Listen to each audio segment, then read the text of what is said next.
안녕하세요. 정외권 전문 SD 입시 컨설팅입니다. 오늘은 2025학년도 수도권 정시 탐구 가산점 대학에 대해 알아보겠습니다. 일단은 이제 문과 먼저 보면은 이제 문과는 사탐에 대한 가산점을 주는 대학들이 그렇게 많지는 않아요. 근데 원래 이제 문과 학생들은 다 사탐을 이제 응시를 하잖아요. 그 문과 학생들이 이제 과탐을 응시하진 않잖아요. 그러니까 이과 학생들이 이제 사탐러는 하지만 이제 문과 학생들이 갑자기 과탐을 보는 일들은 별로 없는데, 그러면 문과 학생들한테 다 가산점을 주면은 이제 똑같은 거 아니냐, 이제 이렇게 생각을 할 수도 있는데, 그쪽에서는 이제 어떤 일이 생길 수가 있냐면은 이과 학생들이 이제 이쪽으로 교차를 좀 덜 하겠죠. 그러니까 그 이과 학생들이 그 학과를 조금 이제 포기하면서 대학을 높이고 싶은 친구들이 이제 문과로 지원을 하는데, 근데 이제 이런 쪽의 대학들은 사탐에 대한 가산점을 줘가지고 굳이 내가 이제 문과로 넣어봤자 이제 대학이 높아지지가 않네, 이제 이런 식의 대학들이에요. 경희대 같은 경우에는 반영 비율이 30%인데 이제 과목별 이제 4점을 줘요. 그래서 엄청나게 크게 많이 줍니다. 과기대는 반영 비율은 25%고 탐구에 대한 가산점, 사탐에 대한 가산점을 7% 주고, 시립대는 이제 학과별로 10에서 20%가 탐구 비율인데 이제 가산점은 3%. 숭실대는 이쪽에 자율전공의 인문계열만 이제 반영 비율이 25%고 가산점을 줘요. 연세대 같은 경우에는 이제 인문계열이 25%를 반영하는데 이제 3% 가산점 주고, 인하대도 요런 학과들 이제 사회과학, 이제 인문융합, 경영융합 이 광역 선발하는 쪽에 학과만 이제 3%의 가산점 주는데, 여기는 이제 이게 유형 A, 유형 B 이렇게 선발을 해요. 그래서 유형 A 같은 경우에는 사탐은 25%, 유형 B 같은 경우에는 사탐은 30%. 여튼간에 그 A, B는 내가 이제 지원을 하면은 높은 성적을 내게 이제 산출이 되는 겁니다. 여튼간에 25%에 3%를 이제 반영할 수도 있고, 반영비율 30%에 이제 3%의 가산점을 받을 수도 있어요.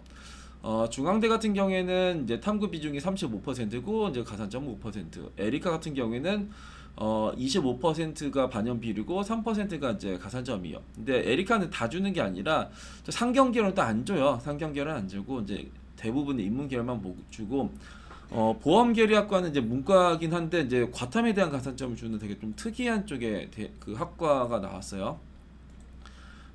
뭐 이과 같은 경우에는 경희대가 이제 반영비율이 30%고 이제 요것도 이제 문과처럼 과목별 4점 주고요.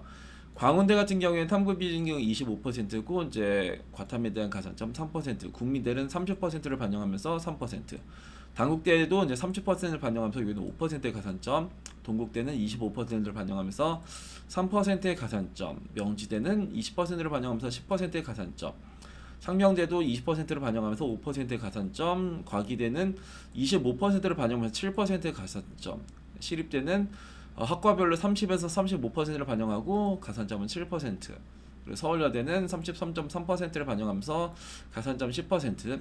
서울여대는 수학 기하를 이제 가산점 주는 학과가 있고 과탐에 대한 가산점을 주는 학과가 따로따로 있어요. 성균관대는 이제 그 탐구 비중이 20에서 30%예요. 이것도 이제 유형 A, 유형 B로 나뉘는데 여튼간에 과탐 가산점 5%고, 성신여대는 이제 탐구 비중이 30%인데 가산점은 10%. 근데 요건 이제 한 과목에만 이제 가산점을 줍니다. 그 성신여대는. 세종대 같은 경우에는 25%를 반영하고 이것도 학과별로 이제 3%를 가산점 주는 학과가 있고 5%를 주는 학과가 있고, 숭실대는 이제 25%를 반영하면서 이제 과목별 2.5%, 아주대는 30%를 반영하면서 3%, 연세대는 33.3%에 3%, 이화여대는 25%를 반영하면서 가산점 6%, 인하대는 30%를 반영하면서 이제 3%, 그리고 중앙대 같은 경우에는 35%를 반영하면서 이제 5%의 가산점이 있고, 항공대는 25%를 반영하면서 5%의 가산점, 에리카는 25%를 반영하면서 3%의 가산점이 있습니다. 그래서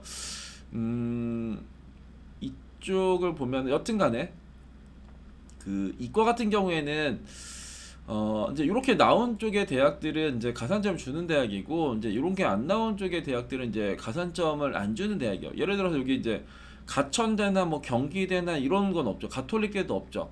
그쪽의 대학들은 과탐을 하든 사탐을 하든 여튼간에 가산점을 안 줘요. 그리고 작년까지만 해도 요런 식의 대학들 있죠. 그러니까 어떤 대학들, 요런 대학들, 이런 대학들은 가산점 원래 안 줬던 대학이에요. 그 과기대도 그렇고 시립대도 그렇고.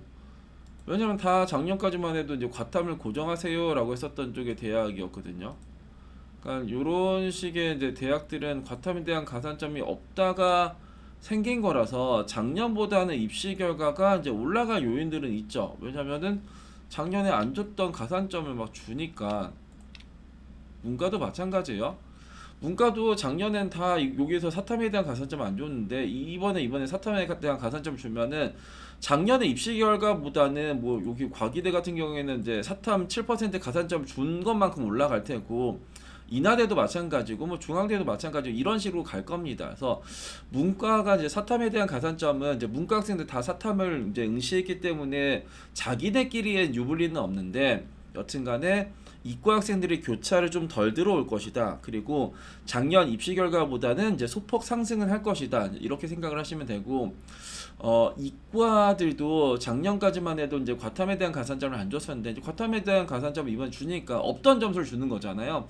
또 어느 대학은 이제 수학에 대한 가산점, 과탐에 대한 가산점 같이 주는 대학도 있어요. 그러면 그런 식의 대학들은 그만큼 점수가 좀 높아질 수 있지 않을까라고 생각을 하시면 되고, 뭐 명지대나 이제 상명대는 원래 이제 이렇게 줬었던 쪽의 대학이고, 서울여대도 원래 줬었던 쪽의 대학이고, 이제 그런 식의 대학들은 작년이랑 올해랑 이제 점수 차이가 크게는 안 나겠지만 없던 점수를 이제 추가적으로 주는 쪽의 대학들은 이제 점수가 좀 높아질 수도 있다. 그래서 여튼간에 이제 뭐 사탐이든 과탐이든 극단적으로 잘한 친구들이라고 하면 일단 가산점을 이제 먹는 게 낫겠죠. 그리고 사탐 과탐을 잘 못했다, 아니면 내 이과에서 이제 과탐을 사탐으로 돌렸다, 이제 그런 친구들은 이제 과탐에 대한 가산점을 안 주는 쪽의 대학 위주로 지원을 하면 좋지 않을까 싶습니다. 오늘은 2025학년도 수도권 사탐 과탐 이제 가산점 대학에 대해 알아봤습니다. 감사합니다.